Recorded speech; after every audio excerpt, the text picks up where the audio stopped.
Perting pagagisiya sa akong bag-ong gihimo nga gown mga langga, nasangit ko no ingon sa first user.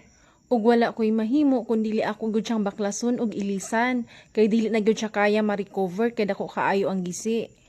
Imbis nga ang akong oras gigahin nako sa pagtahi nako sa uban na gown, ako na lang gi-repair diri mga langga. Kay naapay naka-schedule nga magamit ani. Lisod pud og hatagan nato sila og gisi na gown. Maulaw pud ta sa atong mga customer nga naghatag og sakto na presyo. Sakit man sa buot pero ingon ani jud ning mangnegosyo ta og rental, dili tanan panahon makatunong ta og customer nga maayo mo amping sa atong mga collection.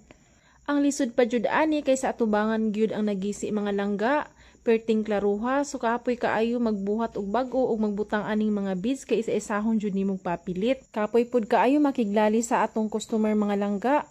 Ang akong energy nga makipaglalis, ako na lang higahin diri sa pag-ayo ani akong gown. Kaya sa mga nagaplano nga magnegosyo og rental, kinahanglan nga kabadlupod mo kahit basic nga mga stitches para ka muna ang mag-repair sa mga gown nga naay mga guba.